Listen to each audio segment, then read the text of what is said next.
중국과 같은 데서는 아무래도 빠른 경기 반등과 그리고 정책 모멘텀에 대한 기대를 할 수 있는 지역이다라고 생각을 하고 있습니다.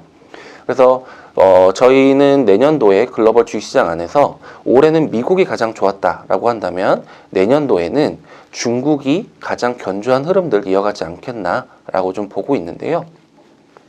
슬라이드에서 봐주시는 것처럼 왼쪽 차트를 봐주시면은 중국은 올해 코로나 사태를 가장 먼저 영향을 받았고 그리고 그 이후에 회복 흐름도 가장 빠르게 진행이 됐습니다.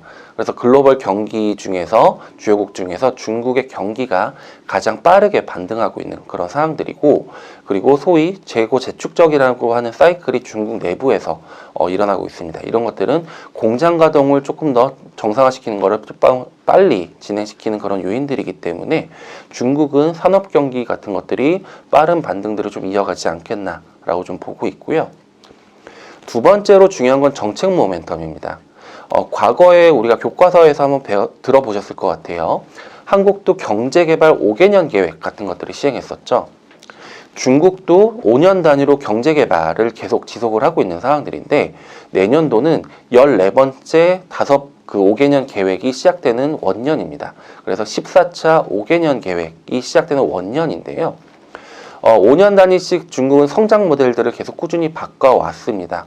그래서 내년도에는 어떤 성장 모델을 택할지가 상당히 중요한데요. 일단은 과거에 5년 동안 그 5개년 계획이 시행됐었던 5년 동안의 연도별 주가 흐름들을 좀 비교를 해봤습니다. 근데 봐주시면은 1, 2년 차의 주가가 상당히 견조했었던 경우가 상당히 많아요. 아무래도 이런 것들은 정책에 대한 기대감들을 먼저 선반영하는 그런 모습들이다라고 좀 봐주실 수가 있을 것 같고요. 그렇다면 이번에도 새로운 5개년 계획이 시작된다라고 하면은 내년도에 그 원년인 내년도에 정책에 대한 기대감들이 높아지면서 주가도 상당히 견조한 흐름들 이어갈 가능성들이 높습니다. 그렇다면 실제로 어떠한 정책들이 시행될 수 있는지를 저희가 살펴봤는데요.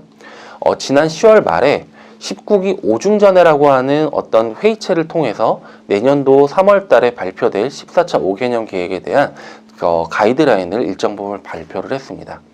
그 중에서 주로 언급된 내용들이 뭐였냐면은 내수 중심의 성장, 그리고 독자적인 기술 개발, 그리고 친환경 정책 강화 이런 것들을 주로 언급을 했었는데요. 저희는 이 중에서 내수 부양 정책에 상당히 관심을 갖고 있습니다. 이런 것들이 왜 그러냐면 최근에 그런 질문도 상당히 많아요. 트럼프가 대통령이 되든 바이든이 대통령이 되든지 간에 중국에 대한 규제가 강화될 텐데 어떻게 중국 주시장이 반등할 수 있습니까? 라는 얘기들을 상당히 많이 하거든요. 그 질문에 대한 답변을 드리면 말씀 주신 바와 같이 트럼프가 되든 바이든이 되든지 간에 중국에 대한 규제는 분명히 강화될 가능성들이 높아요.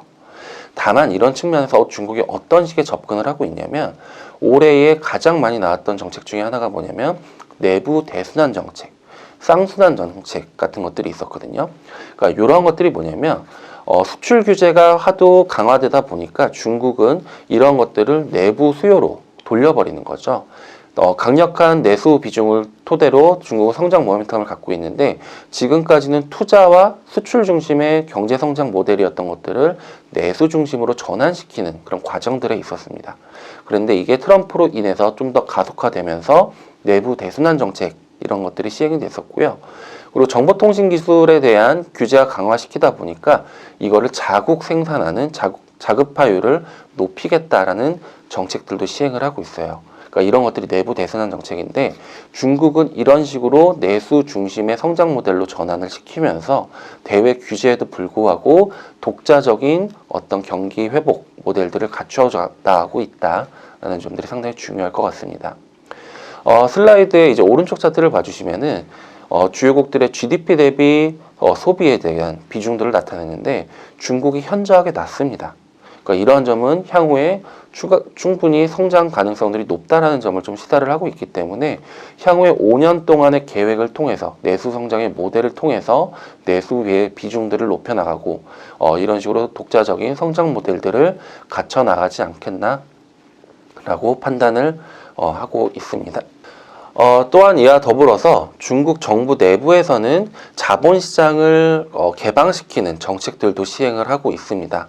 한국과 같은 경우에서도 이제 IMF를 통해서 금융시장을 개방했었던 그런 사례들이 있었는데, 중국 같은 경우에서는 여전히 외국인들이 투자하는 금융시장에 접근하는 비중들이 상당히 낮아요.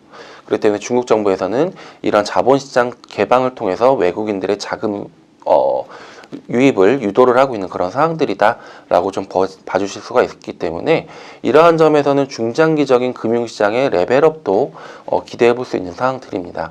그렇기 때문에 자본시장 자유화를 통해서 위안화 수요에 대한 모멘텀도 조금 더 커질 가능성들이 높고, 그리고 일반적으로 자국 통화가 강세를 보이면은 내수시장이 활성화되는 그런 모습들이 나타나게 되거든요.